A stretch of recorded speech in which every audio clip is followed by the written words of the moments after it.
In its 11th year, this is GabNet. Talk like you've never heard it before. The Ramble with Alex Bennett. Tonight at 10:30 Eastern on GabNet. We're GabNet, and we've got you covered live 5 nights a week. First, on Monday night at 9:30 p.m. Eastern, it's The Exchange with Damian Chaplin. Are we making resolutions anymore? Does anybody do that anymore?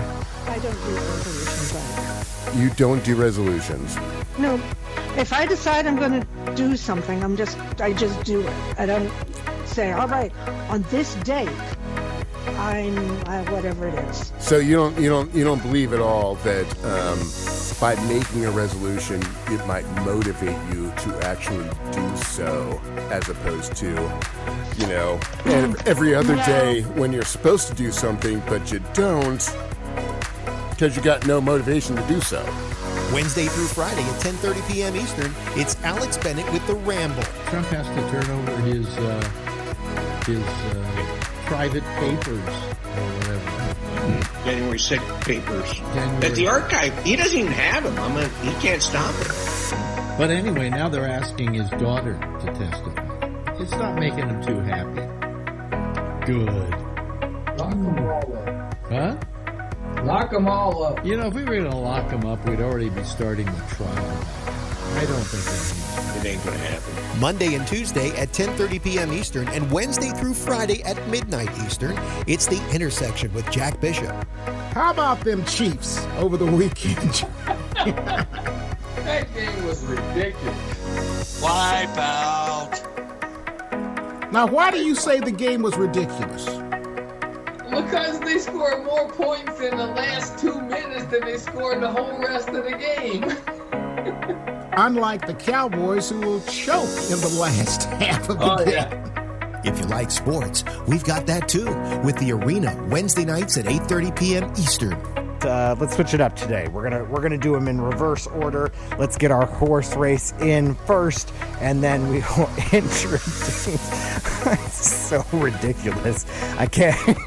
He's got the whole beard inside of the face guard. All right.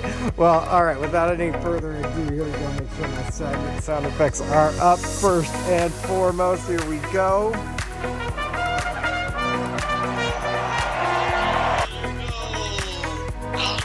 Milk toast, milk titties, and big boobies, and who the hell's Trump after this time?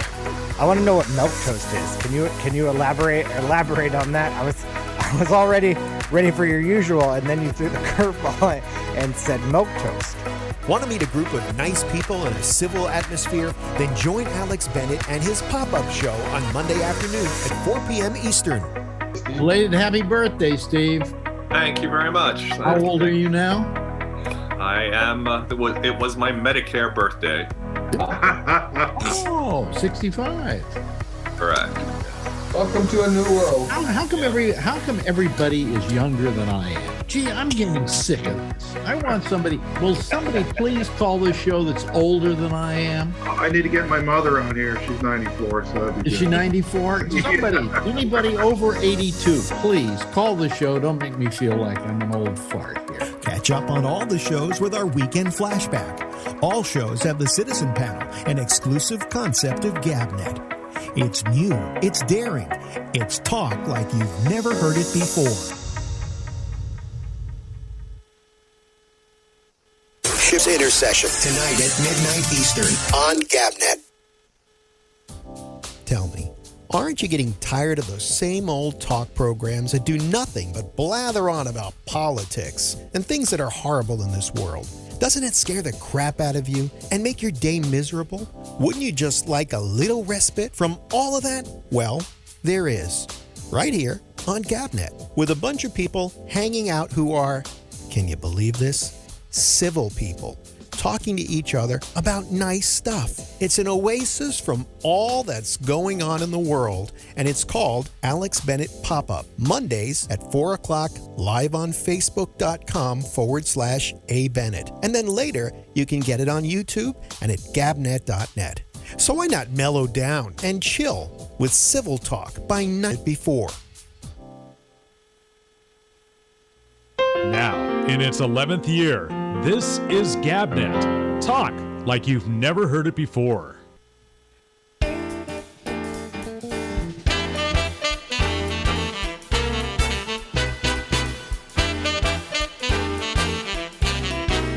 Oh, yeah.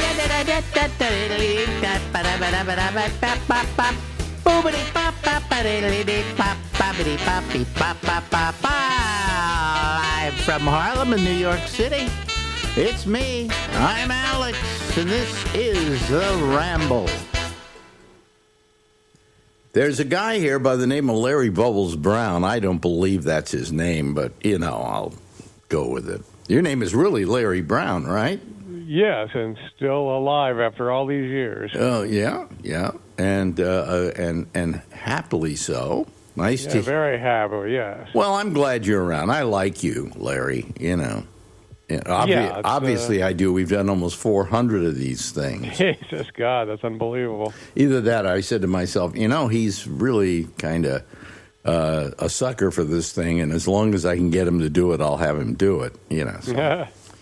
Anyway, so I'm about ready to head out to San Francisco, which is in California, to do the show. I am dreading every second of it. Really? Well, what I'm dreading, you see, I don't leave the house much anymore. I kind of just stay here. There's no reason to go out. It's freezing out there. It's 20 degrees outside right now. Mm-hmm. Why should I go out, So the idea of then getting into a car and going out to an airport, and with my neuropathy having to lug baggage, and although we are requesting wheelchairs, both of us. Number one, because we need them, and number two, because even if we didn't need them, we'd ask for them because they just whisk you right through.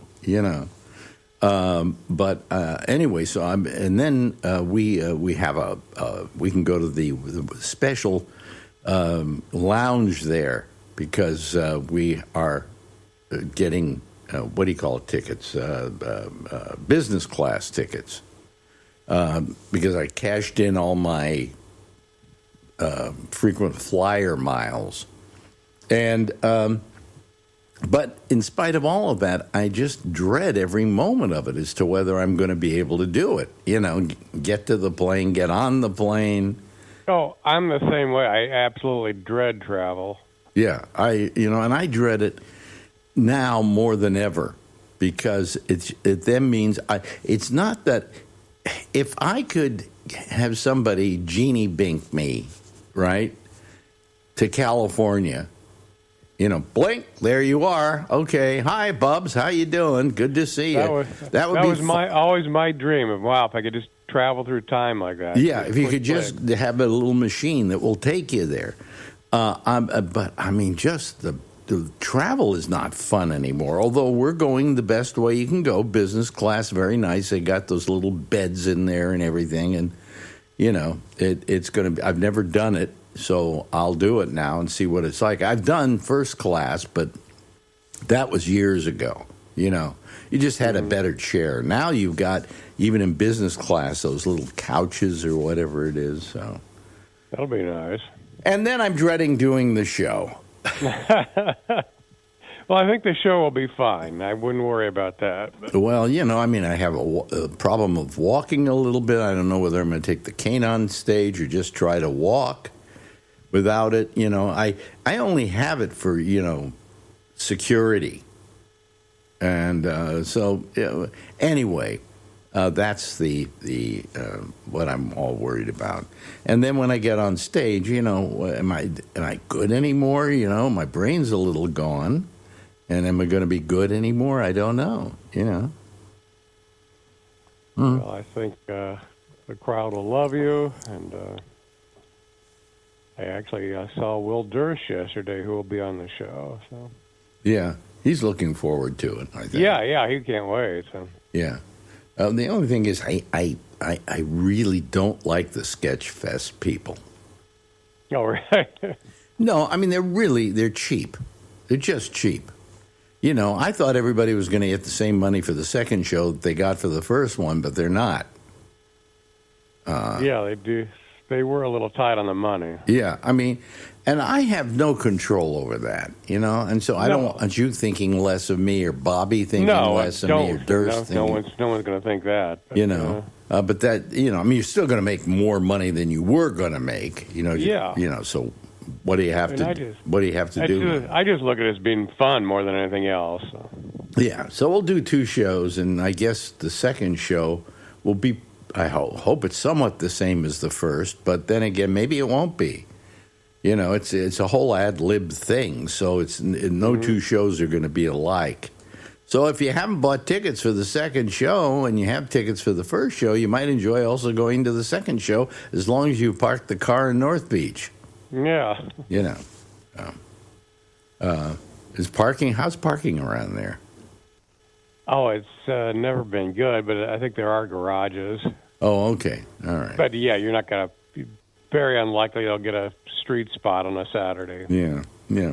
So, anyway, we're going to do those shows, 2 of them. And they're each an hour and a half. They're short, you know. It's not a lot of time to do stuff. But you're going to do a set, and Durst is going to do a set. Slayton isn't going to do a set. Really? Well, he called me, and he was really, he said, let me talk to you about something. He says, I don't really want to do a set, and I'll tell you why. He says, really, I haven't done comedy that much in the last couple of years. You know, I haven't done stand-up. He said, so I'm a little worried about it because I'm looking at my material, and I'm going, how much of it will play today? You know, what will work and what won't work? And he said, I would rather just sit down with you and talk, you know, and then I'll do material off of that. Mm-hmm. So I said, good, okay, that's fine with me, you know. That's fine, yeah. You know, people will like it because it's the way we used to do the radio show. You know, you didn't come in and do stand-up. Right. I'm thinking of this more as a Breakfast with Bennett kind of format. Exactly. But the fact that he's not going to do stand-up, fine. You know, that's because all I got to say is, how you doing, Bobby? And just sit back for 15 minutes. You know, so. Plus, I asked him if we could talk to him about something. You know what that something is? No. His relationship with Jeffrey Epstein. Oh, wow. Yeah. Did he have one? Oh, did he ever?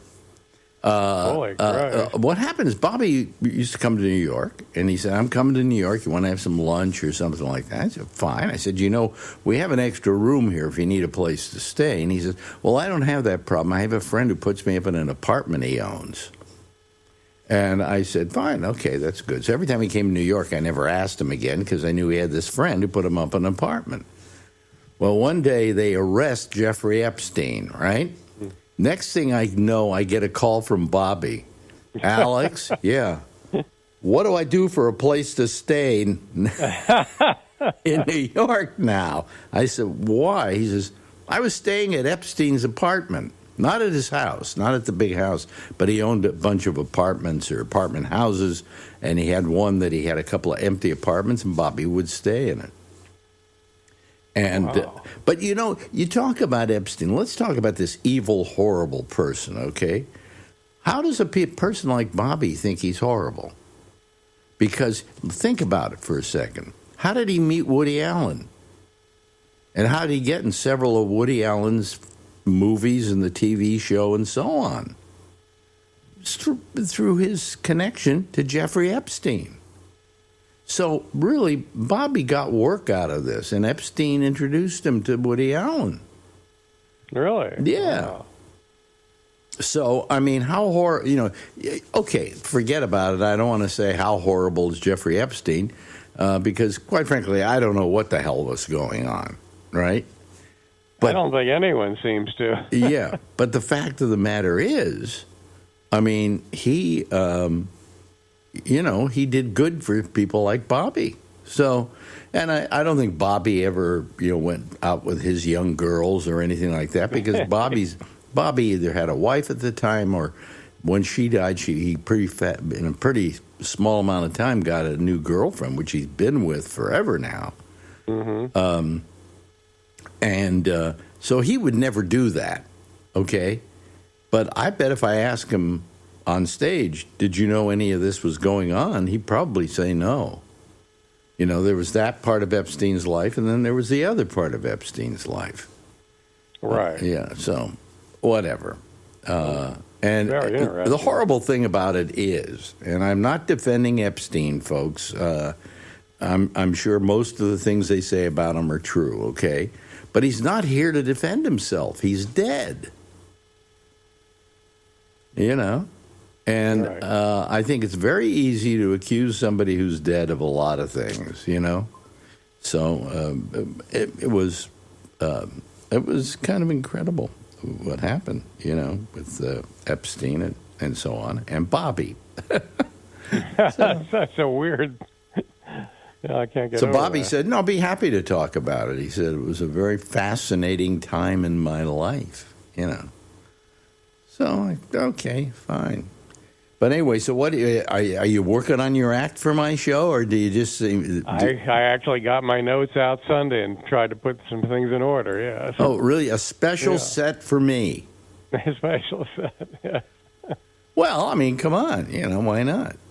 Yeah, I'll bring back some of the old classics. The classics, yeah. And, you know, you'll do, what are we telling you to do, 15, 10, 15? 10, I think. So. 10? And I think we're telling Durst to do, he can do 15 or whatever. And then Bobby and I will get to talk together, and then we'll have a number from Buddy Love, and then we'll take questions from the audience. You know? Yeah, big Q&A. And is Lori excited about this? Oh, yeah, she's in Florida now picking out clothes. You know, I mean, that's women for you. Me, I don't know. I don't think I'm going to wear much of anything. I'm just going to wear jeans and my soft shoes and maybe put on a jacket. I don't know. I haven't figured that one out yet, but I think that's a possibility. And, you know, and a shirt, a T-shirt of some sort, and that's it. You know, I'm not going to dress. You're not going to dress up, are you? No. No. Comics never dress up. We're the world. Aside from clowns, comics are the world's worst dressers. So. Seriously, the male comic's the worst dresser. Bobby was a good dresser. He was always nattily attired, but he was always a clothes horse. You know.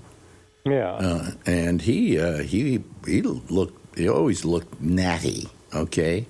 I don't know where he bought his stuff, but somebody really dressed him nicely. So.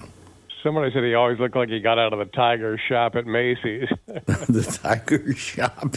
What's the Tiger shop? It's kind of the trendy teen section.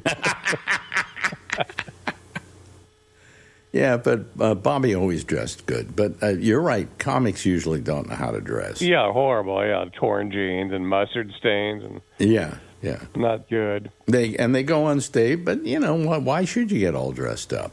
You know, you're doing comedy, for crying out loud. Yes. I don't know. I see a lot of these comics doing comedy specials on Netflix, so they decide they'll wear a suit. And I'm going, you know, you really don't have to. I mean, Seinfeld dresses well, you know. Yeah, he always wears a suit on TV. Yeah, he always dressed for comedy. He was very he liked comedy so much he didn't want to disrespect it. Would that be a good way of putting it? Yeah, good point. Yeah. So, I mean, he always dressed pretty good. But you and I are slobs, so yeah. I always went out and bought clothes. I dressed okay when I was on stage, but you know,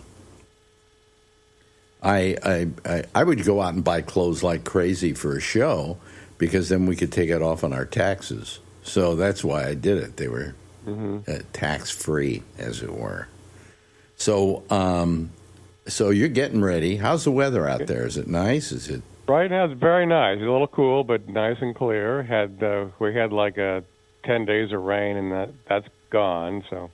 Well, we're going to spend a week in San Francisco, so you and I can have some lunch and maybe. Yeah, what day are you coming in? Well, we're coming in on Wednesday. Yeah, okay. On Wednesday. Excuse me, Thursday. We're coming in on Thursday. And then we got to go to that thing over in the East Bay. That's Friday, yeah. Friday, you're going to that, right? Yeah. Can you drive us back?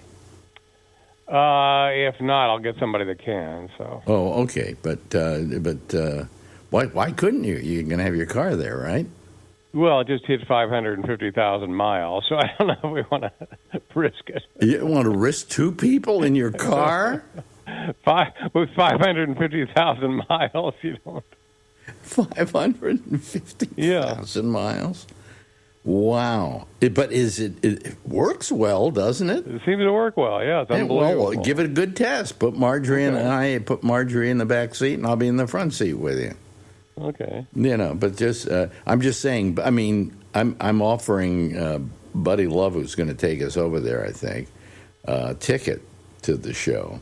But he may not stick around. In which case, I got to find a way of going back. I can always call. I can always call an Uber or a Lyft, I suppose. Yeah, So you just have to get back. Okay.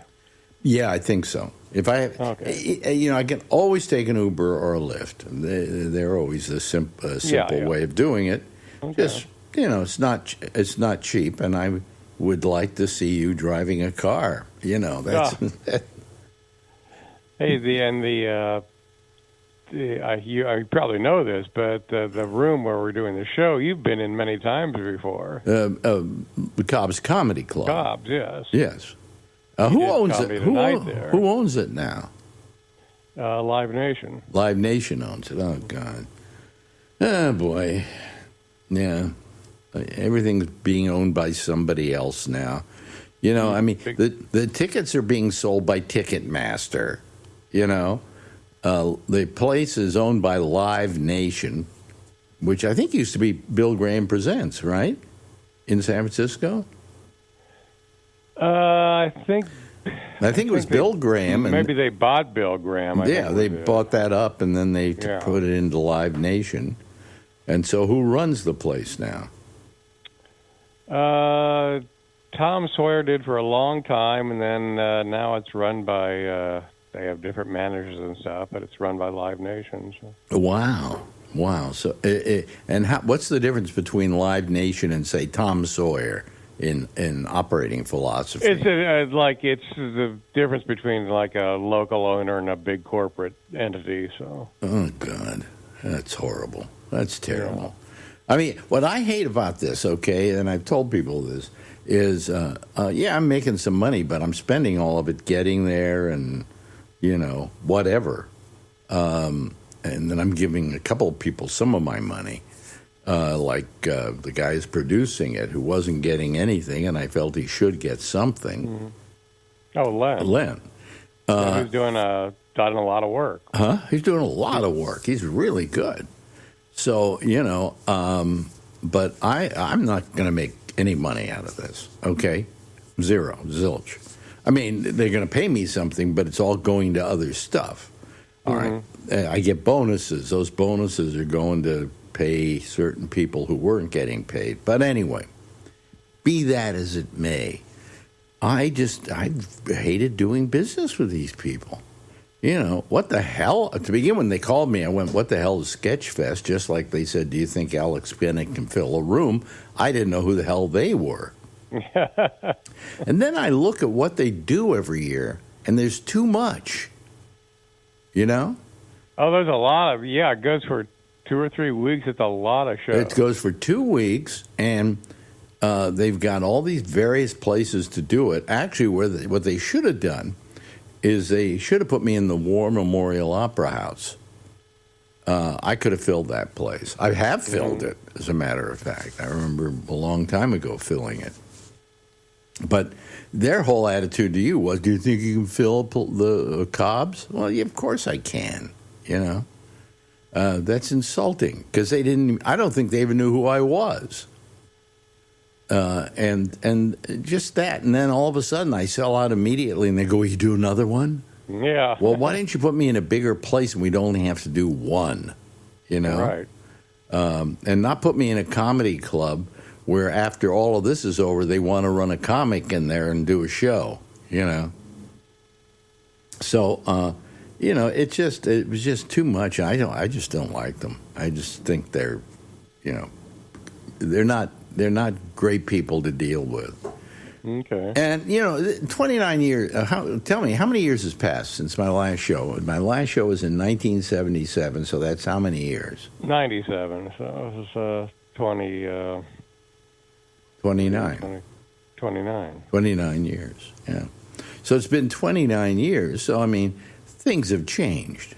Yeah. But and in the old days, I would have just produced the show myself. Right. We had all the manpower to do it. Gary, my business manager, and so on. But Gary's 29 years older now, right? And I told him I was going to have Len do this. I said I would have had you do it, but I know, you're 90 years old now, and it's a lot to ask a 90-year-old guy to go around trying to produce this thing. I saw him recently. He looks great. Oh, he looks terrific. He's going to look better 5 days dead than you and I look right now. He's looking in great shape. But he's 90 now. When we did our last show, he was 60, 61. Yeah. So I mean, he could produce all those shows, and it was great, and so on and so forth. But so now I have Len doing it, and Len's terrific. If I were doing shows constantly, he would be my producer. Len really wanted this to happen. Oh yeah. Oh, he's been terrific. But anyway, so this is it's going to be interesting. I dread it because number one, people have expectations. And I want to live up to those expectations. And I don't know if I can, so. But somebody said, no, they don't have any expectations at all. They just want to see you and the gang, Yeah, I think that they're just going to be happy to see us. So. Well, it's not, what's going to be interesting is the second show, okay? Well, the first show sold out really fast, like 10 days or something. This one's going slower. Because the word has to get out. Has to get out. I've had so many people ask me for tickets, so. Yeah, so you tell them now there's a second show, right? Yeah, now there's a second show. So. Yeah. Well, anyway, the point is that the people at that second show, I think, are going to be more sketch fest people. People who see things and go, oh, that looks good, and they then go to it.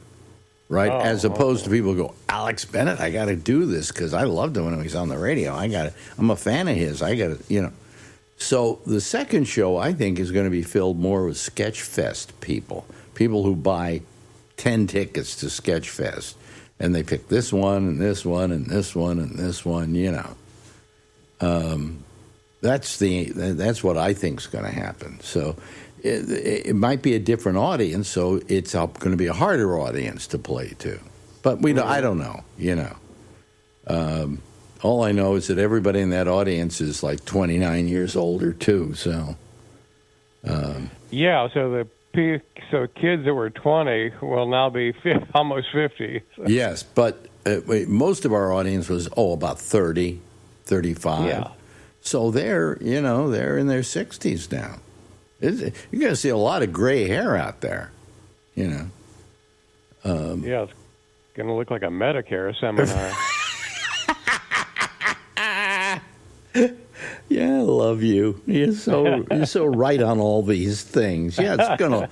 Yeah, I should go out there and go. By the way, shall we talk? Anybody here have any questions about Medicare? Copays, the copays and things like that. I can maybe help you out on it. Don't do Medicare Advantage, okay? All right, fine. That's the first. So, it's going to be an entirely different audience than we ever played to. But they're our audience, so it's going to be easy.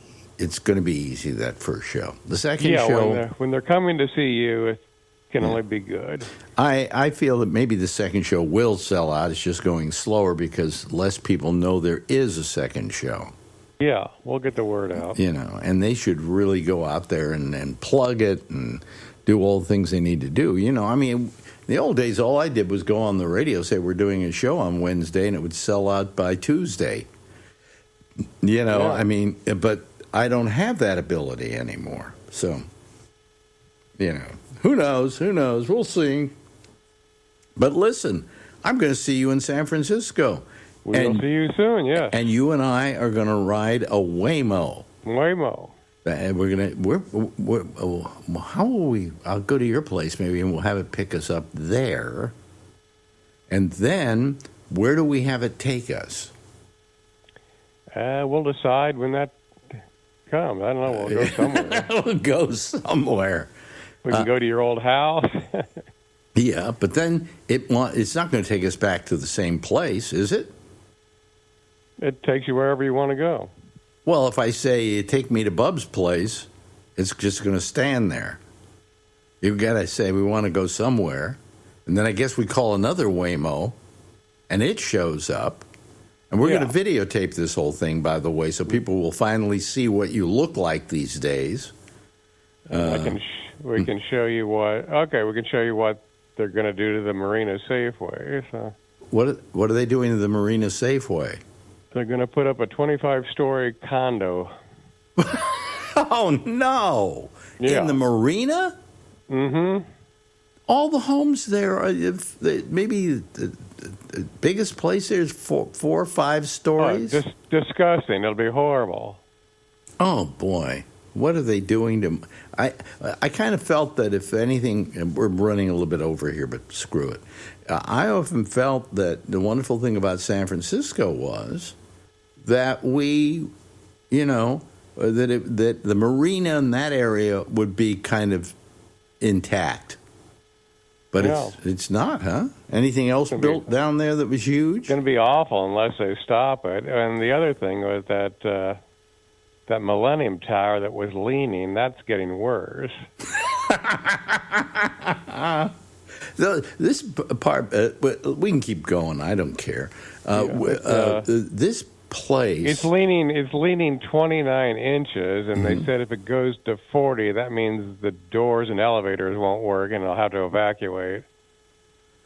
This building is leaning so bad that when people sit in their apartment, if they take a marble and put it on one side of the apartment, it will roll right across the floor. That's what you want to be in an earthquake too. And they've done things to try and shore it up, right? They tried to shore it up, but it doesn't seem to be working. Oh God! Well, I want to be there when it falls. Okay. Yeah. And it's going to hit other buildings when it does it. So it's not. Oh yeah, it's right across from that Salesforce, which is the tallest building in the city. Oh well, goodbye Salesforce. Yeah. Yeah. Wow. Well, anyway, I will see you in San Francisco, my friend. See you in 2 weeks, yes. Yes, well, you say 2 weeks, but when this is broadcast, it'll be about a week. Yeah, okay. About a week. And we'll have a lot of fun, and I want to see you a lot while I'm there, Yeah. Okay. Anyway, ladies and gentlemen, his name is Larry Bubbles Brown, star of a show at Cobb's Comedy Club on the 31st of January. Great way to end the month. Bye-bye. Talk to you later. Now, in its 11th year, this is GabNet. Talk like you've never heard it before. Oh, yeah, there's Larry Brown, ladies and gentlemen. Nothing better than Larry Brown. He'll be with us at Cobb's Comedy Club, and we do have a second show, as you know, and there are still tickets for that.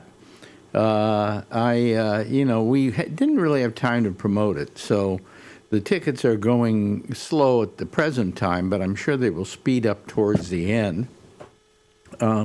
It's strange because, they just didn't do any promotion on me. They don't do any promotion on anybody, it doesn't look like. But anyway, so we'll do a good show. The second show will be a great show. So if you want to get tickets for it, please do get tickets. It's good for you. It'll be a good show. You'll enjoy it. And and if you say, well, is it as good as the first show you're doing? Yeah, it's good. It's good. Anyway, let's see here. Shall we try and bring in these people? Where are they? Admit all. There we go. Let me make sure that these are all people I recognize. That's right. Okay. There we go, folks. And here they come. There they are.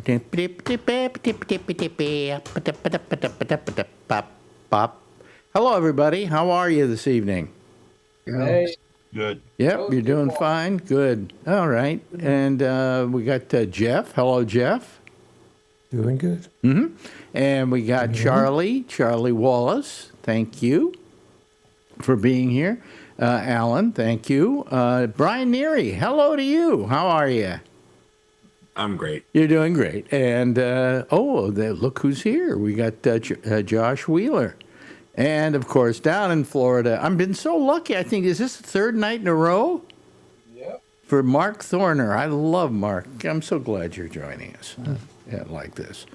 I didn't know we were falling apart. Aha, that's my old joke. Anyway. So what, anything new? I guess the news been pretty moderate today, hasn't it?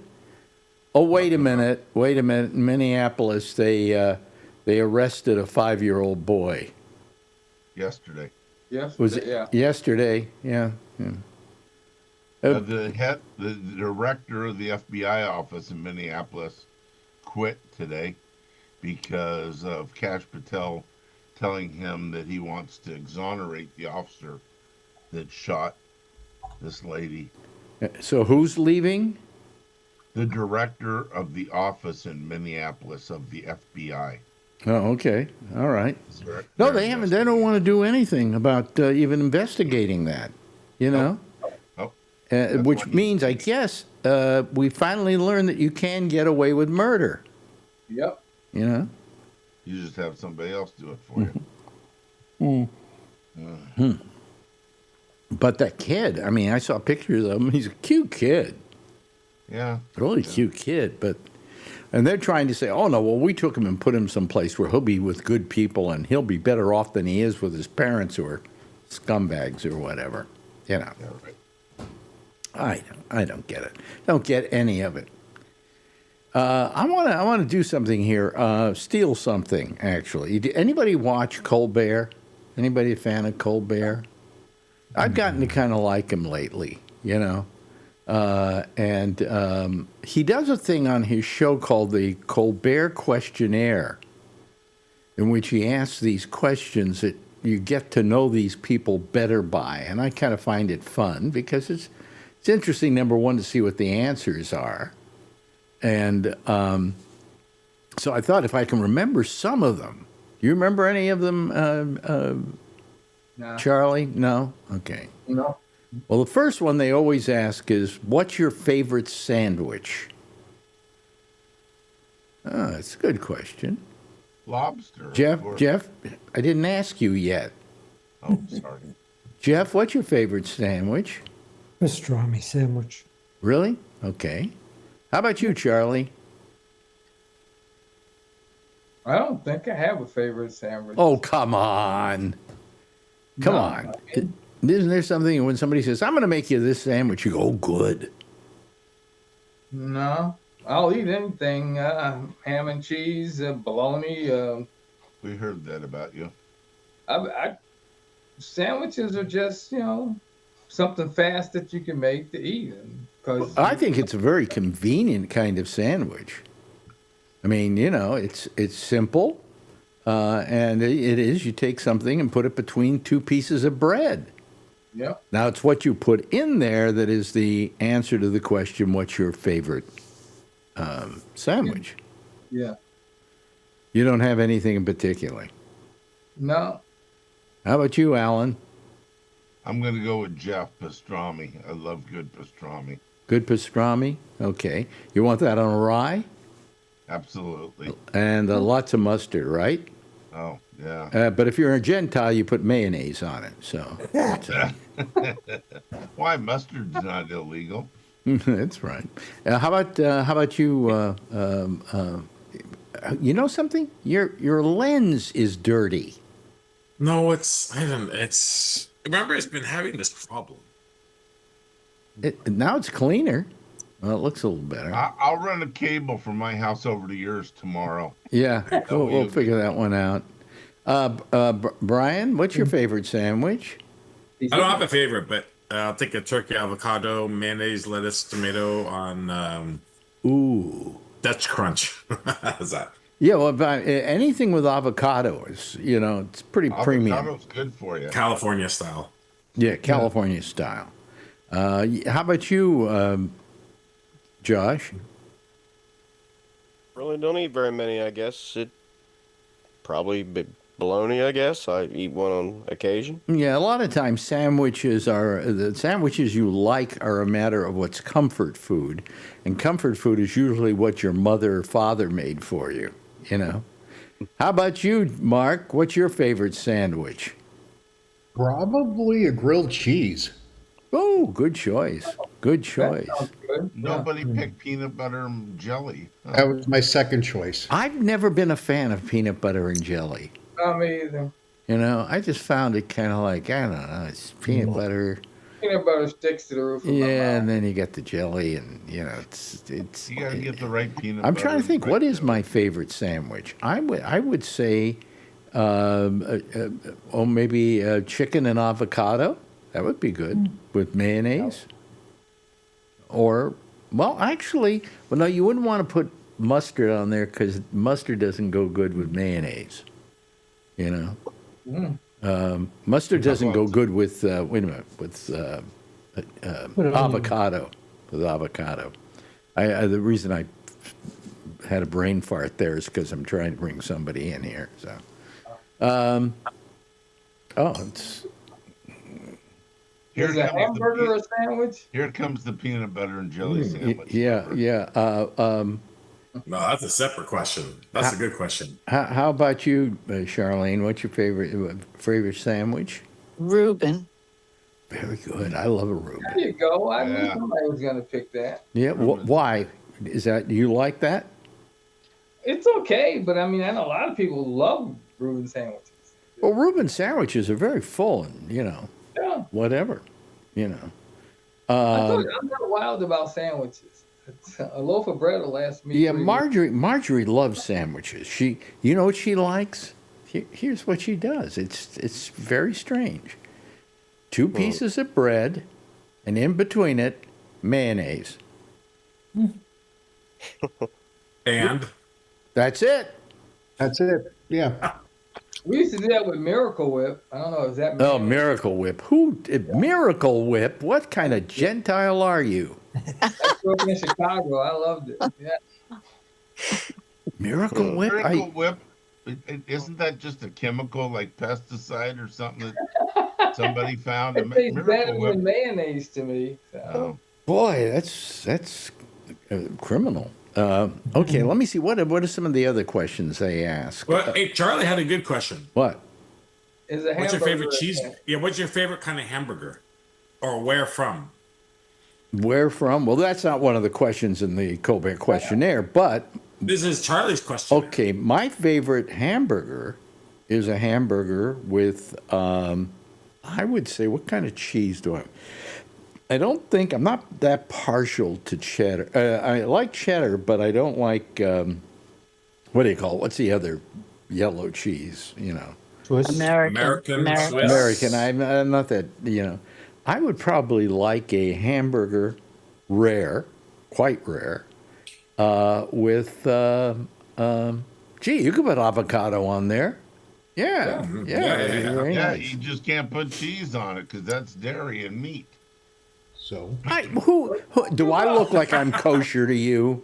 No, but you brought it up a few minutes ago when we were talking about sandwiches. No, but I said you couldn't put it on the same sandwich because somehow mayonnaise doesn't work with avocado. Okay, mayonnaise doesn't work with anything. Yeah, but Reuben sandwich, good answer. Yeah. Let me see. What are the other? Well, here's some other questions they have. Aisle or seat? Jeff? Or window? Aisle or window, you mean? I mean aisle. No, aisle or window. At the theater. Aisle or seat, yeah. Right. I like sitting in the aisle. No, aisle or window. Jeff, when you get on a plane, where do you want to be? By the end. What do you mean, on the end toward the aisle? Yep. Why do you want to be on the aisle? I know why most guys say they want to be on the aisle. So they can. I gotta run out of there. Yeah, so they can go pee really fast.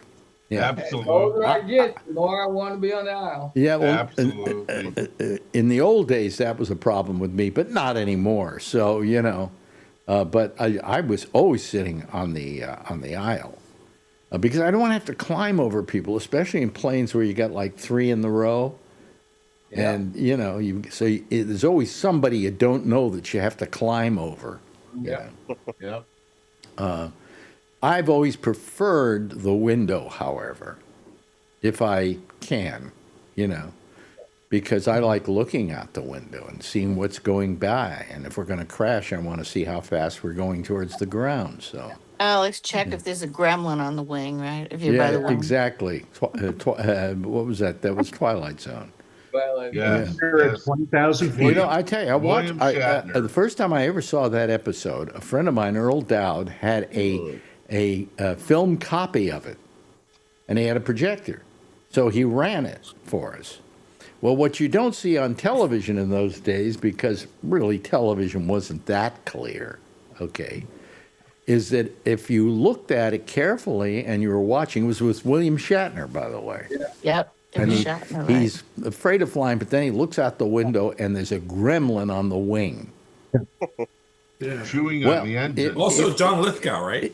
No. No, that's the remake movie. That's the remake. Yeah, that's what I mean. Also, John Lithgow, the remake. But this was the original. That's what I remember. Nothing better than the original because it was so bad. Anyway, especially because of Shatner's acting. Yes, yes. But anyway, if you looked at it on a screen and it was enlarged and it wasn't on a TV screen, you notice that the guy who's playing the gremlin is wearing tennis shoes. That was a bad costume, yeah. Yeah, it was not a great costume. Well, you don't want to slip off the wing, so you want sneakers. Yeah, you gotta have traction there, yeah. Oh, okay. Yeah, well, of course, the actor needed traction, of course. That's right, traction. Nikes, probably. But it spoiled it for me, So, anyway, so where are we? So, Colbert, yeah. Huh? Yeah. Oh, we're going to the question. Colbert. A Charlie, window or aisle? In my youth, I was window. I always wanted the window for what you said. I love to watch the scenery go by. Mm-hmm. And now? Now, because the older I get, the more often I have to go, I sit on the aisle. Yeah. You may notice if you go on a plane and you look at the plane, you see all the people sitting on the aisle, they're usually guys. Usually guys. How about you, Alan? I like the aisle too for 2 reasons. One is what Charlie said, you got to go to the restroom more often. Mm-hmm. And 2 is looking out the window is great when you're up in the air or when you're on the ground on the runway. But when you're taking off, since I don't like heights, the window's not good. Oh, really? Okay. All right. How about you? How about you, Mr. Neary? Window for sure, but then when you have a 10-year-old, usually you're in the middle because she wants to see what's going outside. Oh, okay. All right. And my favorite burger is a blue cheeseburger. Oh, with the blue cheese dressing on it. Oh yeah. Crumbles the blue cheese. Yeah, crumbled. Yeah, it's very good. They have a place here in Sunnyvale. It's really good. Do you like a hamburger that when you eat it, when you bite into it, the juice goes down your arm? Yeah. And you just get a spoon at the end on the dish. Yeah, but it's going down your arm, and you're you're licking it. Pretty good. But where were we? Aisle or did we just ask you that? Did you answer that? Okay. Let's ask Josh. Josh, window or aisle? Well, I don't fly, but I suppose I would sit in the aisle, I guess. Really? Okay, for the same reason that we've discussed that most guys do? Not that I know of. I just like to be able to move around or whatever. Over 60, the intensity with which you have to go to the bathroom is much more intense. Did you used to talk about on Live 105 saying that there, when you sat down, if there was a pretty girl that sat next to you, it means like the people at the ticket things would give make them sit with some ugly guy or something like that? No, I think what was the joke I used to pull? Oh boy.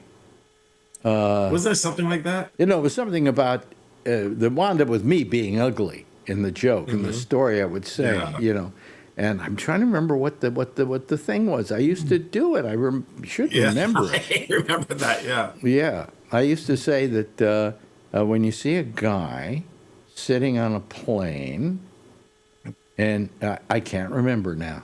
Yeah, something like some beautiful girl that they always stuck in with the ugly guy. Yeah. Somebody? I think my thing was that they probably had some. I noticed that sometimes there was a really beautiful woman and she was sitting right next to an ugly guy. Mm-hmm. Oh, I see. There were two good-looking women, and they put the guy in the middle, but they put an ugly guy in the middle. And I'm wondering if it was somebody back at the gate who said, well, let's give him a ticket between these two really good-looking women, But I can't remember whether I turned the joke on myself, and that's what I can't remember the punchline on that. Yeah, I forget. Yeah. Well, as I get older, I start forgetting the punchlines. Boy, is that going to be a great show in San Francisco. Anyway. As long as you don't tell the jokes, it'll be good. Yeah, well, Just remember everything the first time, so the second show's the better. Yeah. Are you going to both shows, Brian? Huh? Are you going to both shows, Brian? I haven't made up my mind yet. I still have. Well, let me know before you eventually, because I can give that seat to somebody else. Yeah. I told Len I'll let him know. Yeah. Okay. Oh, you talked to Len. Okay. Yeah. All right. Yeah. Because he found another ticket for the early show, and I said no. If I go, I'll go one each or something. So. Yeah. Well, I don't know. We'll probably have 100 tickets for the second show that aren't taken. So. I think you could just come in and. Yeah. Aisle or window or aisle, Mark? Aisle, and I'll tell you why. Leg room. Well, leg room, really? Yeah. Because what are you going to do? Put your feet out in the aisle and have people trip over them? No, I make sure, but I'll tell you, because the way how they started to shrink and put more seats in, it's in the distance, especially when the person in front of you is leaning back. Oh, God, yeah, that old thing. And trust me, guys, the leg room's important. I mean, because, if your legs are squished together really hard in the other seats, that could hurt. Well, my feet have a tendency to cramp, too. Yes. That's what I do is when I go there, Yeah. I have to have the right side of the plane because I can put my left foot out. That's where my You put your left foot in, do the hokey pokey end to turn yourself about. I just use the handicap card, and that's. Do you do that? Okay. Yeah, because I have to. Yeah. Well, going this time, we cashed in my frequent flyer points, and we're going in business class. Good. And they have like a bed there. I was told by Len, who made these arrangements for me, they don't have first class anymore. Well, it depends. What happened to it? Why did they change it? I don't know. But do I get to sit near a window? I think if you go transatlantic, you still get first class. I heard that they cut first class out in the United States. Yeah, well, that's what I heard too. Yeah, so we're going business class, and it's I had enough points so that Marjorie and I can go both ways in business. Len didn't pay for your trip. I mean, what's up with that? I'll tell you, he's a great travel agent. Len is this guy who calls our Monday show, and he offered to produce the show because I wasn't going to do it because I just it's too much trouble. I got to get people together and all of that, And all of a sudden, he said to me, well, I'll produce it. So next thing I know, he's booking flights for me, and he's doing this, and he's doing that. He's terrific. He's done a great job, And usually my business manager used to handle all of that, but my business manager just turned 91, and I don't want to put that kind of, problem in his lap. Well, So it's good to know that Len found another ticket. What? Well, Len asked me on the New Year's Eve show if he heard that I may have a spare ticket if I did get in contact with him, but Brian just confirmed that he's already found it. Well, you didn't have a ticket for that show, the show that was sold out? Me? No, Alan. No, I have 2 tickets. Okay. And He bought I the wasn't tickets. sure if my roommate was going in for surgery that weekend or the following weekend, and we didn't know. And so I, like a dummy, I mentioned the biggest mouth in the area. I mentioned to Phil that I might have a spare ticket if my roommate doesn't go. Well, he announced that at a luncheon that I wasn't at, and pretty soon it went around. And anyhow. Yeah, anyhow. Yeah. So, well, yeah. Phil's going to be there for both shows taking pictures. He probably wanted to get in for free for that. Well, we're getting him in free for the second one. He's a good photographer. He went out and bought tickets, for crying out loud, before he even asked me if I could. Yeah, I heard comp it. somebody else bought him tickets, but I won't. If he told you he bought them, good enough. Oh, who else? Who bought it for him? His girl. Steve Fox. Huh? Steve Fox. Steve Fox is paying for the tickets?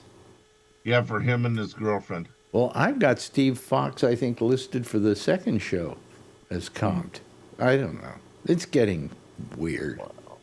The fact is that I use... Was my name on there or not? Because I can... Your name is on there, I believe, yeah. Yeah. I thought the second show wasn't going to happen. I thought we were all going out for dinner. Well, that's not going to happen. I guess not. I don't need to bring 2 credit cards this time. Why would you have to bring 2 credit cards? I'm joking, because I'd take people to dinner. I Well- told you I'd take you out after the show. Well, that's fine, but... That was before the second show came along. Yeah, well, anyway. Whatever. So the night before, of course, we're going over for this thing where they're doing a live 105, which was the station I was on.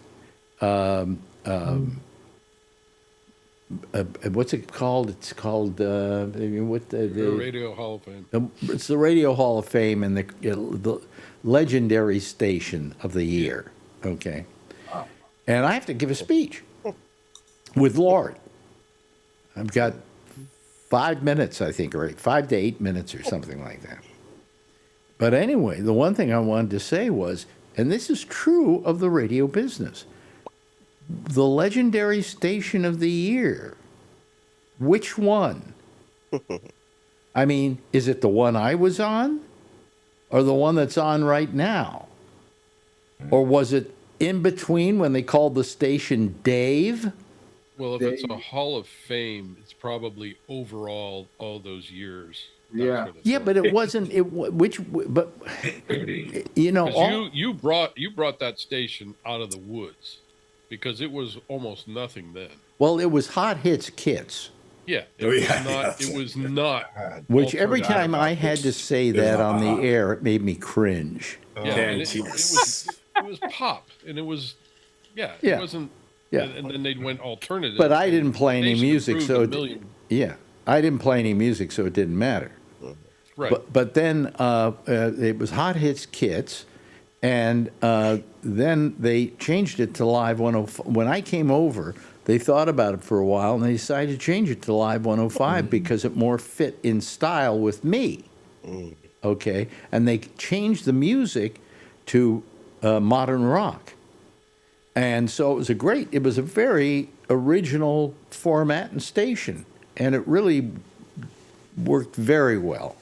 And people remember. I kept the radio on there when you were done. I left it on. Yeah. When I was gone or when I wasn't on that. When you were on, and then once you were off, I didn't switch the channel. I just let it go because I drove truck all the time and had music, and otherwise I'd switch over to And also KTO on or KCBI. in your truck you lost the knob on the radio, so Yeah, that it too. was hard to change. That's what a screwdriver's for.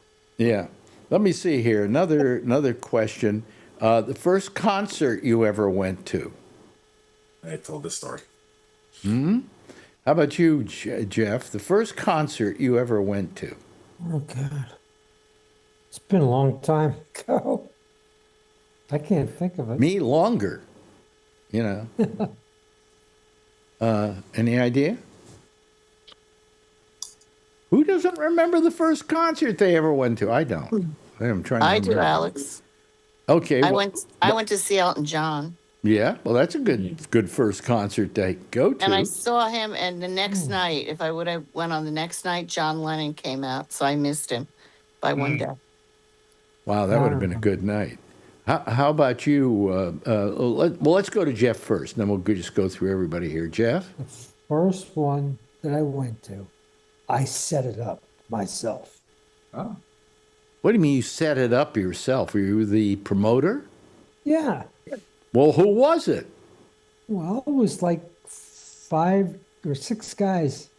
We all played together. No, but that doesn't count. No, the first concert you ever went to, where you paid money and you said, "I'm going to this concert." Yeah.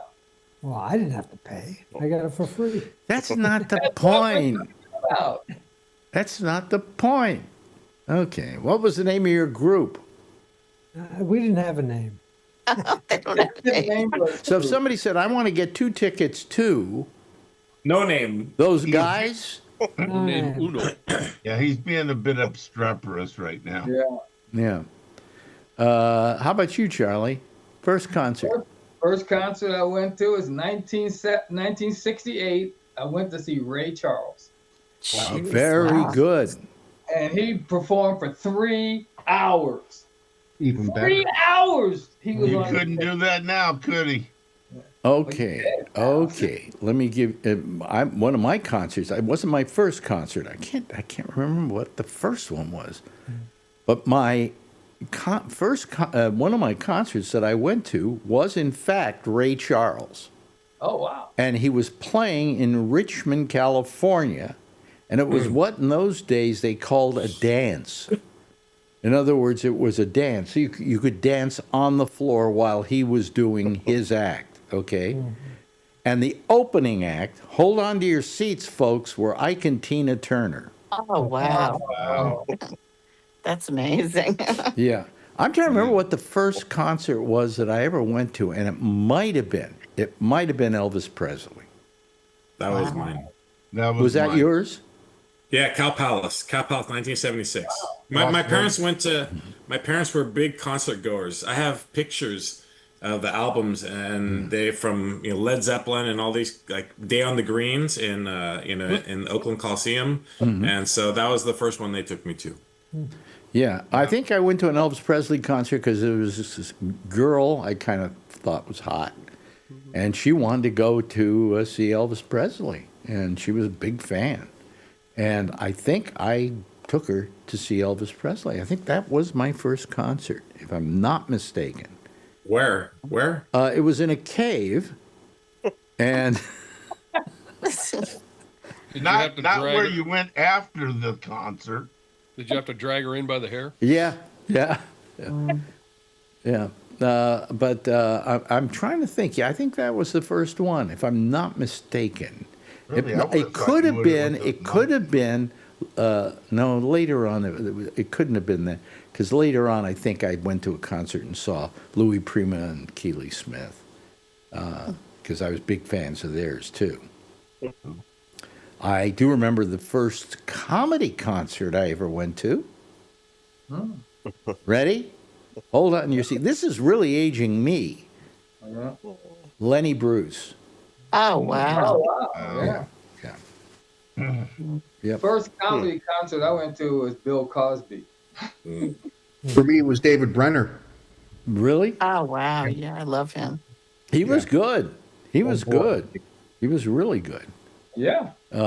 Listen, Cosby was really good. He was great. And clean. Pervert back then, but Well, I think even back then, practically, I knew that he was drugging women, and I was a kid. You know, They say he was, yeah. So, What's wrong with that? Hmm? What's wrong with that? Drugging women. You're buying them drinks, right? Yeah, right. Exactly. Yeah, it's a good way of having to handle the situation of being ugly, isn't it? Yeah. Anyway, how about? And you said Elvis Presley, right? Yes. Yeah, and I saw. Geez, I don't remember, but I saw David Bowie. But I mean, I saw like Leon Russell and Bonnie Oh Raitt. God, Leon Russell. That Frost Amphitheater. I mean, yeah, the list is pretty huge. Yeah, but when you saw Presley, was he at that point where he's wearing those terrible outfits? Yeah, I remember sitting up and we were looking down, and then the stage was down there, and my mom went down because he used to give those scarves. Yeah. He used to have the long scarves and give those to girls, like Yeah. women. He would kiss And I the remember she women went down if to he try to wanted get one, but she didn't get one. But Did you throw your panties at him? That was threw my bra. Tom Jones. That was Tom Jones. that was Tom Jones, yeah. Yeah. No, you know who used to love that is Bobby Blue Bland. Yeah, well, you know, the thing is that with Elvis Presley, I saw him, and he was wearing. Those his days when he was wearing a sport coat. Mm-hmm. You know, and I don't think did he have jeans on? I can't remember. I don't think he had jeans. But it was really early on. I mean, it was when he first Heartbreak Hotel first came out. Mm. You know, so Yeah, I saw Elvis Presley too. It's my parents took me to Las Vegas in 1970. yeah, I just don't think that was Elvis. You know, that was 74. Elvis 2.0. No, it was. Yeah. You're right. It probably was Liberace acting like Elvis. It could be. How about you, Josh? What was the first concert you ever went to? Well, I don't go to concerts, so. Well, you are no fun at all. Sorry. I mean, you were a kid and you didn't go to a concert. Nope. Boy, what a serious guy you are. Yeah. It's not that. It's just I like music, but I've never heard anybody on a television or radio played concert that sings like they do on the album. They all sing stupid and out of tune and change the words. Why would I pay money for that? Well, that's a good way of putting it. How about you, Mark? 1975 Queen at the Beacon Theater. Okay. Oh, wow. 75 was a great year because I saw Queen, The Who, and then Bowie. So, Wow. Where did you see the Who? Where did you see the Who? MSG, Madison Square Garden. I saw them out at Forest Hills. Okay. During a funeral? Is that earlier? Yeah, it's got to be Oh earlier. boy, yeah. Oh, That okay. was- wow. Yeah, They were. my parents were. Hmm? My parents were big Queen fans. I think Mark, like the same time you were, because that was early in the Queen. Yes. Yeah, so they were like one of the. Yeah, they were early lovers of Queen. And the Beacon holds about, I don't know, Charlene, what did you, about 2,000, 2,100 people. Really, it's that big? It's not that big. And it was a great concert. My ears were ringing for days afterwards. And then, the Who didn't help either, you know, but, and I've always maintained, I think the Who was the loudest concert I ever heard. Really? Yeah. The first concert I ever took a girl to was Circle Star Theater in San Carlos. You can imagine who was up on that stage? Sean Cassidy.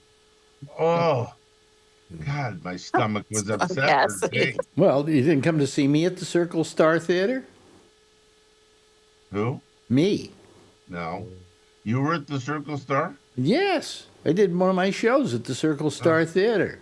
I didn't know you when you were on the Who was on that show? I'm trying to remember now. Dana Carvey was on it. Wow. And our old friend, oh God, my mind's blank. Who was the headliner? Oh, Bob Goldthwait. Yeah. Yeah, we called it Bobcat Goes to Hollywood. He was getting ready to go down to Hollywood and do a movie, make a movie, be a big movie star. one of the biggest of all time, as you may remember. Nothing like those Police Academy movies. Anyway. That's probably good money, though. I saw Barry Manilow at Circle Star. I saw Johnny Cash at Circle I Star. saw Frank Sinatra at Circle Star. Really? And I was supposed to meet him that night because his opening act was a comedian. I'm trying to remember his name now. Tom Dreesen? Tom Dreesen. Very good. Thank you. Tom Dreesen. And he invited me to come down to the Circle Star. He says, come on down. I'll get you third row seats or something like that. And I'll take you backstage and introduce you to Frank. And I figured, I don't care if the guy's almost 90% gone. He was about as bad as Trump is now. But I at least I had my chance to actually meet him. And then Dreesen said to me, bad news, I can't take you backstage for you to meet Frank.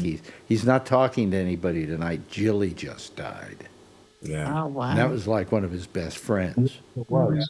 My last Circle Star was Madonna. Yeah. Well, what I remember, the Circle Star, the stage was actually like a rug, okay? And Frank was singing some ballad or something like that, and he's smoking a cigarette or pretending to, like this. And then at the very end of the, towards the end of the song, he throws the cigarette on the ground, on the floor, carpet, which is carpet, and he's singing just a little bit more, and he starts going into his second song, and his son, who was Frank Sinatra Jr., who was the band leader at that time, came out with a fire extinguisher. It says, you could hear him, Dad. The stage is on fire. And smoke is coming up. And Frank finally saw it and put it out with his foot. But that's funny. That was he wasn't very good at that point in his career, Probably he was forgetting his lyrics. Probably all the Circle Star theaters. I thought he was staring at me. Hold on a second. I thought he was staring at me. Okay. Because he's looking down at me. He's looking down at me. He's looking down at me. And I suddenly realized he's reading the lyrics off a teleprompter. Behind you. Yeah. So. That's funny. Yeah. First concert, Charlene, did you just tell me? Yeah, I told you, Elton John. Elton John. How about you, Kevin? I'm not sure. It was probably The Dead at Winterland. It was a $2 Tuesday. Maybe it was Quicksilver or Hot Tuna, something like that. Good. There were a lot of good bands back $2 then. Tuesdays. There were a lot of good bands back there. And I was living kind of in New York at the time. So I didn't see all those bands. The only Fillmore I went to was the Fillmore East. Yeah, and that was down the street. This was Winterland. Was on Post and Steiner. I was there at there was the Fillmore here east, and when I was fired from not Live 105 from WMCA, there was a whole hue and cry about it and so on and so forth, and I went to the Fillmore, past the Fillmore East, and up on the marquee, Bill Graham had put up "Save Alex Bennett." Wow. Wow. Yeah. Very nice of him. I really appreciated it. I remember one time I was talking to Bill Graham, and he was telling me some stuff, and he says, I can't stand these people, and I don't like those people. And he's just venting, just to me, talking to me. And all of a sudden he looks at me and he goes, you're with the press, aren't you? And I said, yeah. He said, I better shut up. He probably didn't, did he? Okay, another question they asked, and this was a good one. What is your first memory? Pissing all over the place. Well, I didn't ask you yet. Jeff? Sorry. Well, you didn't say a name. And you'll always jump in, of course. Jeff, what was your first memory? Do you remember? First memory? Okay, the first memory after the stroke, okay? That's the problem. We went to concerts. The bill. Yeah. I guess I was able to talk after a while. Do you remember when you first talked then? Yeah, just a couple of words. Oh, you're talking about after the stroke. Yeah. Yeah. Okay. Well, you're doing. But it took me a year to actually say real words. Yeah. You're doing okay now. You know. Yeah. Not too bad. Yeah. How about you, Charlie? First memory. My earliest memory was when I was 3 years old. I remember sitting on an ottoman watching cartoons on TV. And that had to be 1953. Gee. Anyway, but my sister comes running in the house, bleeding profusely from her lip because some kid in the neighborhood hit her in the lip with a stone, threw a rock at her. Wow. And she had to go and get like 15 stitches, and that's my earliest memory. Yeah. What happened? It wasn't you firing the shotgun at the kid? No. How about you? Alan? First memory. First memory was probably around the same time watching TV. We had my father worked for the government. He had an office in Singer, the company that made sewing machines, and he was doing electronic stuff there. And they came out with one of the first color TVs, and we had one. And all my friends would come over and watch color TV. But I don't think that would have been. I think it would have been 10 or 12 years old about that point. Yeah, but no, was that first memory? I mean, I don't know. Probably my first memory was my mother closing the door on her Cadillac with my hand in the door. Well, I think it was 4 years old. And fortunately, they didn't make doors real, the real tight. Yeah. My hand hurt for a couple of days, but it didn't break anything. Yeah. Okay, that would be something you would remember. How about you, Brian? Oh, I don't know. I mean, I just remember one of the houses we lived in, running around and stuff like that.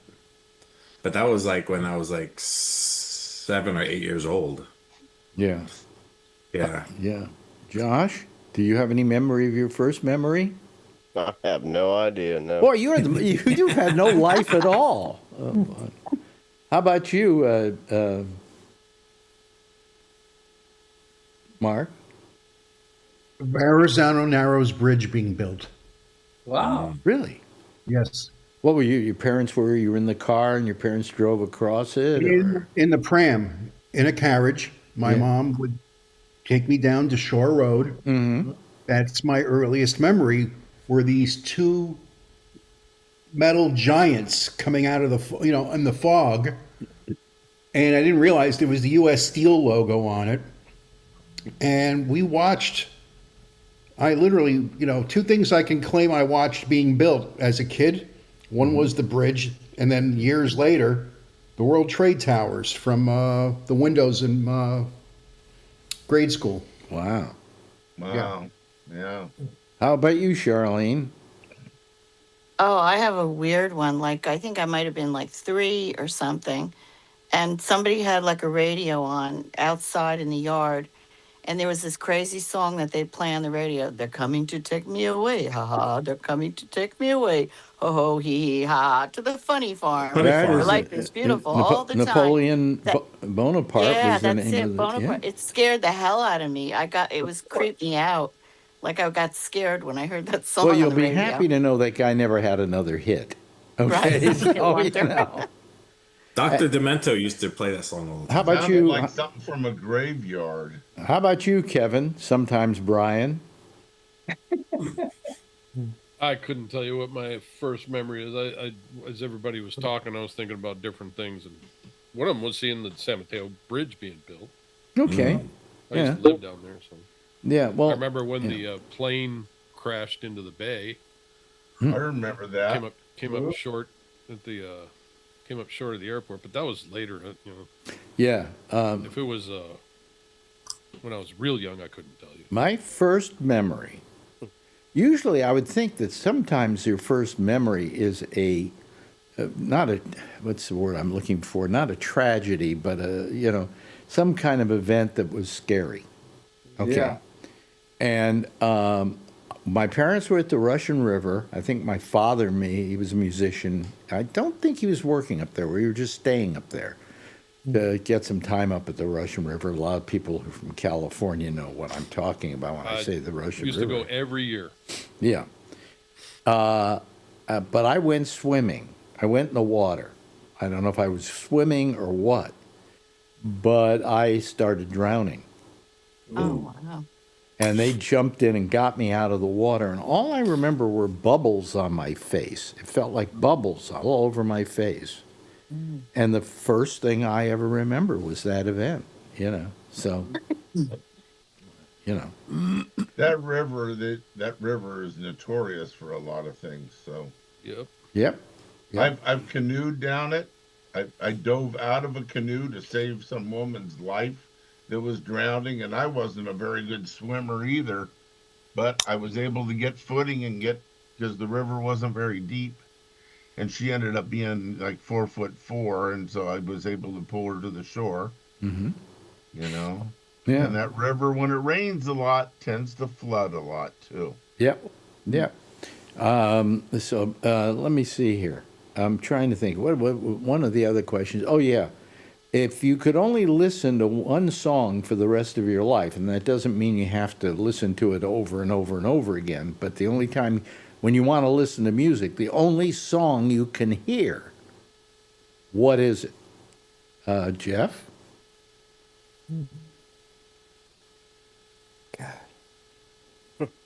Hmm.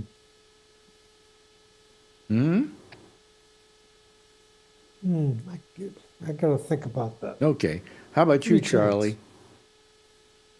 It would probably be a Neil Diamond song like Solitary Man or Cracklin' Rosie or... Which one? Gotta pick one. Man. That's probably my favorite Neil Diamond song. Okay.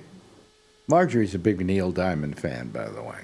So am I always give her a bad time about it. Anyway, Alan?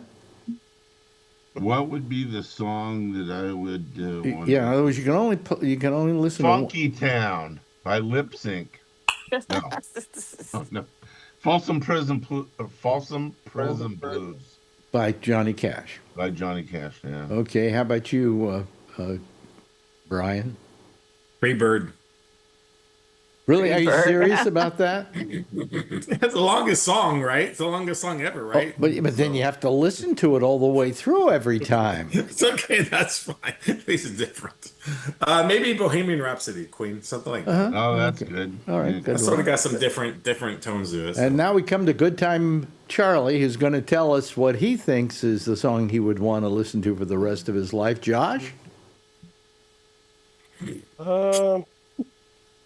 Go some Jackson Brown, maybe, Running on Empty or something. Okay, Like that. okay, that's a good one. Okay, how about you, Mark? Beatles, Across the Universe. Wow. Very good choice. How about you, Charlene? Me? Hotel California by the Eagles. Oh. Okay, and Kevin? Honestly, I couldn't pick one. You couldn't pick one. No. You have to. That's the game. Let's say that's the game. You have to. Long version of the Truckin' by the Dead. Okay. There you go. All right. Good choice. The long version, that's like a week old, isn't it? No, it's about a week long. Yeah. I think mine. Depending on what night it is. I think mine would be. It's a choice between, and I got to take a choice. A day in my life by the Beatles, which is Lennon, or my other choice would be A Song for You by Leon Russell, which I think is maybe one of the most beautiful songs ever written. And in my life was is my wedding song. You really? Okay. Yeah. In my life was always kind of a favorite of mine, only because of the lyrics are just extraordinary. They're just extraordinary. But Leon Russell, A Song for You is like, I don't think they come much better than that. Let me see here. Was there any other thing? They had a couple other questions they asked, but I can't remember what they are now. Wait, you didn't ask Charlie what his favorite song was. You cut him off. Oh, Charlie? Did I ask you? I said Neil Diamond. I'm sorry. Pay attention, will you? Stop sleeping. Jeez almighty. Oh, by the way, I should mention no shows next week, and the next time I'll be doing a show is a week from next week on Friday. Okay. On Monday. Okay. No, Monday? I do Monday. I'll do that Monday, the Monday Of show. course, you'll never miss that. But I won't do it the following week because I don't know if I have the. Back yet. Huh? You won't be back on Monday. I won't be back. I don't know if my iPad is strong enough to do it. Okay, so there probably won't be a Monday show the following week. The first one I think I've missed since we began the Monday shows. You could do it at Len's house. He doesn't live far from San Francisco. Yeah. But anyway, the point is that we won't be doing it until what is it? What's the first day back? The 9th? I think it's the. Let me look at my. Really? Here we go. February, right? It'll be the 6th. So I'll be doing a show on the 6th. Oh, Friday the 6th, yeah. Huh? That means you'll be here for a few extra days past Saturday. Yeah. And we can find a night that I can come up there and take you and Marjorie to dinner or something like that. Yeah, maybe. Let me see how it's all coming off. I mean, I after the shows, I got my business manager on the weekday though for lunch. So gonna do that, and maybe we could figure out something where a whole bunch of us could get together or something. That'd be good. Yeah, because I could take Adrian up. Oh, really? Okay. Yeah. She wants us to meet you. Yeah. Okay. Well, we'll arrange something about that. Maybe either in an evening or in an afternoon or whatever. I mean, I'm not leaving till the following Thursday, so. Well, in the afternoon, she probably has school, Adrian. Yeah. It doesn't matter. She can miss. She's only 4th grade. Come on. She's gonna miss. She's only in 4th grade. That's the most gonna miss long division. That's the most important grade of all time, don't you know? Oh boy. Be sorry. Yeah. And you're coming down to see the shows, right, Brian? And we might have some time either in between shows. Kevin. That's Kevin. Kevin, in between shows, we might be able to do it in between shows, or we can do it after the shows or whatever. We have some time after the shows, so we're going to say maybe spend some time just hanging out with people, and you guys I would want to have hang out, but anyway, so I'm dreading We'll this. figure something out. I'm dreading it. I'm dreading it. Watch me. I'll walk out on stage and fall flat on my face. The good thing is, it's going to be your first 2 nights that you're busy doing this stuff that you're stressed out about. So then afterwards, we don't have to hear it like all week. Yeah, right. All week, past couple months. Right. Well, I know.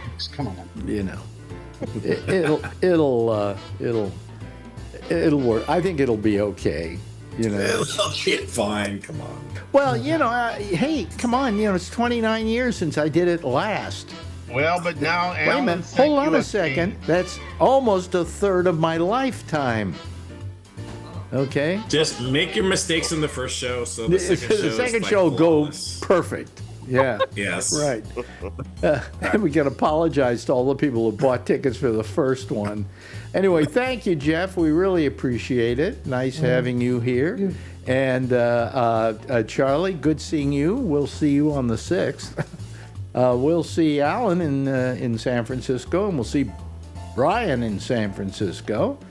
And we won't see Josh there, but we'll be talking to Josh other ways. And, of course, I really appreciate you calling every day this week, Mark. It's just, you're a pleasure. Charlene, thank you so much. And I'll see you in California, Kevin. Everybody give a big wave goodbye, and I'll give a big wave goodbye at you, okay? There they go, folks. There's the citizen panel. And we're off now. Amy's next over most of the same station. Amy Manuel in the intersection should be taking your calls on Zoom. Go down on gabnet.net. Go down to the third column, down at the bottom of the page. Her name is there. Click on it, and you consume her. In the meantime, I will see you on Monday for the pop-up show, and the next time we'll see you after that is on the 6th of February, unless we see you in California at the shows, and the tickets are still on sale, so, you may as well buy one. Buy two, buy three, buy them for the whole family. Anyway, I'll see you again on Monday with the pop-up show. In the meantime, as always, if you see her, of course, tell her I love her, okay? Good night, everybody.